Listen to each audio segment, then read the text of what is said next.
Assalamualaikum warahmatullahi wabarakatuh. Di sini saya Tismarsini. Saya akan mempresentasikan PowerPoint saya yang berjudul Keputusan yang mengandung resiko dan ketidakpastian. Pengertian resiko. Menurut Robinson dan Bari 1987, resiko adalah peluang dari suatu kejadian yang dapat diperhitungkan dan akan memberikan dampak negatif yang dapat menimbulkan kerugian. Sedangkan ketidakpastian adalah peluang dari suatu kejadian yang dapat diperhitungkan oleh pembisnis selaku pengambil keputusan. Selanjutnya ada mengukur resiko. Besar kecilnya resiko dapat diukur dengan konsep statistik, yaitu teori probabilitas atau PI, varian 2 atau standar deviasi. Probabilitas atau PI adalah peluang timbulnya kejadian antara 0 kurang dari PI kurang dari 1. Besarnya probabilitas suatu kejadian antara 0 dan 1. Jumlah probabilitas dari seluruh kejadian yang mungkin terjadi adalah 1 buka kurung. PI sama dengan 1 tutup kurung.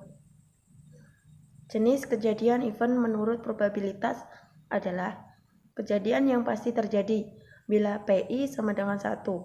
Kejadian yang mungkin terjadi bila PI sama dengan 0. Kejadian yang mungkin terjadi bila 0 kurang dari PI kurang dari 1. Biasanya akar dari varian disebut simpangan baku yang digunakan untuk mengukur resiko. Nilai harapan dan resiko.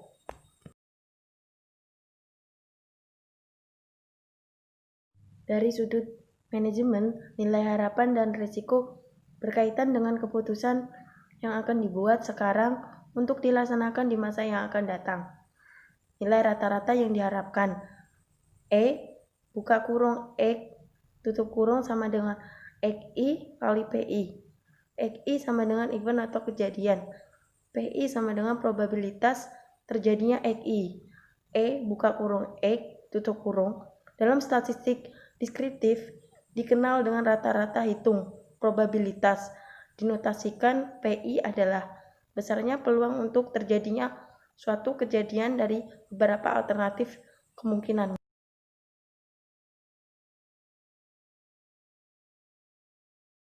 Selanjutnya ada langkah-langkah pengambilan keputusan. Secara umum, proses pengambilan keputusan dibagi menjadi 6 langkah, yaitu yang A, ada pembatasan masalah. Menentukan dengan jelas batasan-batasan keputusan apa yang akan dibuat, di mana mencakup penentuan alternatif-alternatif apa yang ada. Pada tahap ini biasanya dinyatakan masalah apa yang dihadapi, siapa yang akan memutuskan, bagaimana keadaan yang memperlatar belakangi pengambilan keputusan, dan bagaimana pengaruhnya terhadap tujuan-tujuan manajemen.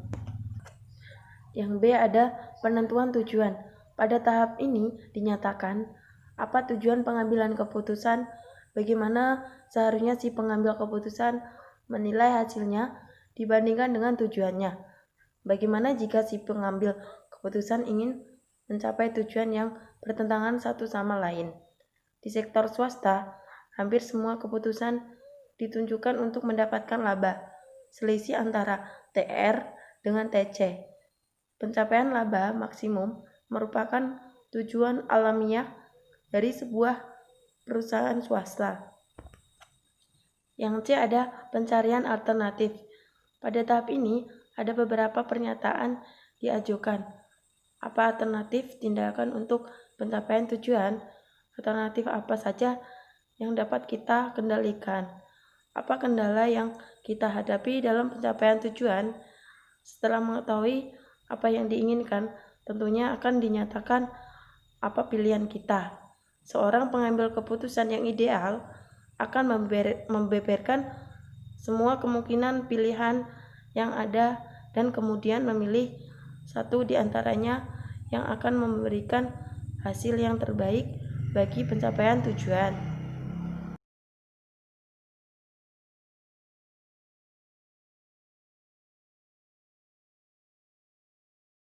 Lanjutannya ada D, beramalan dampak. Pada tahap ini mengamati Bagaimana konsekuensi dari setiap alternatif pilihan? Jika hasil yang diharapkan tidak pasti, bagaimana sifatnya? Dapatkan informasi yang lebih baik diperoleh untuk meramalkan suatu hasil. Tugas peramal konsekuensi tergantung pada keadaan. Bisa dilakukan secara langsung atau diabaikan sama sekali.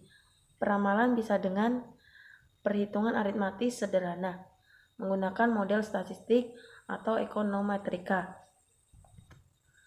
Menggunakan model deterministik jika keadaan pasti. Model probabilistik jika pengambilan keputusan dalam keadaan yang mengandung resiko atau ketidakpastian. Yang E ada penentuan pilihan. Setelah semua analisis selesai dilakukan, maka kemudian menentukan pilihan yang paling diinginkan. Jika semua variabel dalam proses pengambilan keputusan, misalnya tujuan dan hasilnya, bisa dikuantifikasikan, maka dapat menggunakan beberapa metode tertentu untuk menentukan keputusan yang paling optimal. Yang F ada analisis sensitivitas. Pada tahap akhir ini perlu diperhatikan bagaimana sifat dari masalah yang menentukan pilihan tindakan yang optimal, bagaimana pengaruh perubahan keadaan-keadaan tertentu terhadap keputusan yang optimal yang diambil. Apakah pilihan tersebut peka terhadap perubahan-perubahan variabel ekonomi utama yang terabaikan oleh si pengambil keputusan tersebut.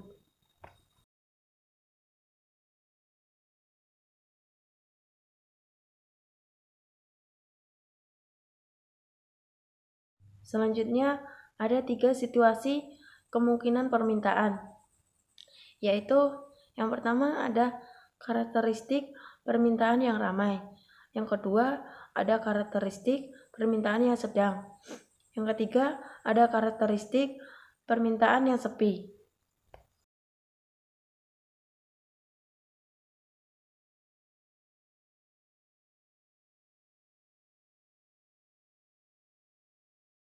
Selanjutnya ada penyesuaian untuk resiko dalam pengambilan keputusan.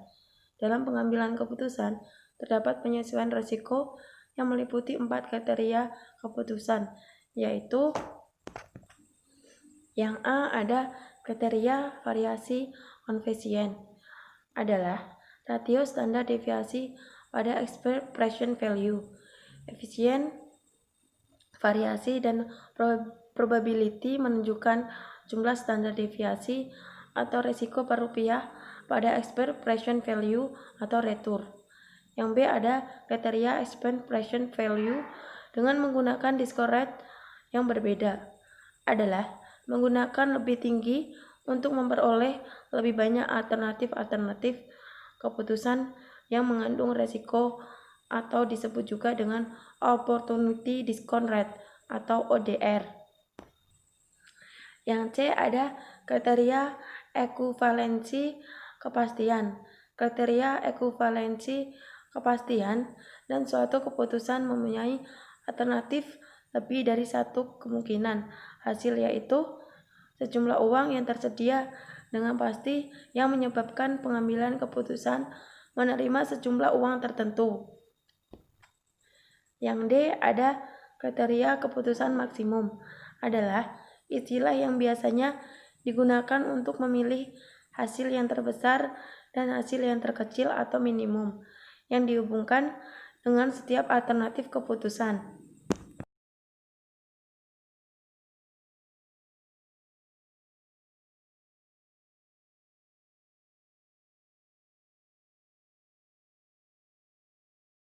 Selanjutnya, ada penentuan kriteria keputusan yang akan diaplikasikan tergantung atas 3 faktor, yaitu yang A, seseorang harus mempertimbangkan fluktuasi yang menunjukkan bahwa orang dihadapkan dengan keputusan nyata.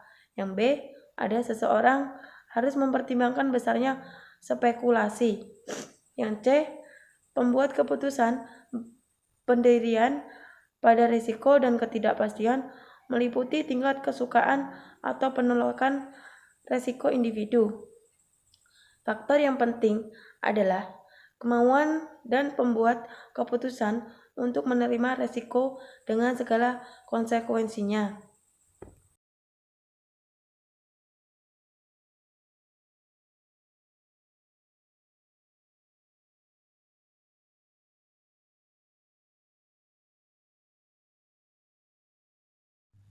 Sekian, terima kasih. Apabila ada kesalahan kata maupun pengucapan, saya mohon maaf. Wabillahi taufik wal hidayah. Wassalamualaikum warahmatullahi wabarakatuh.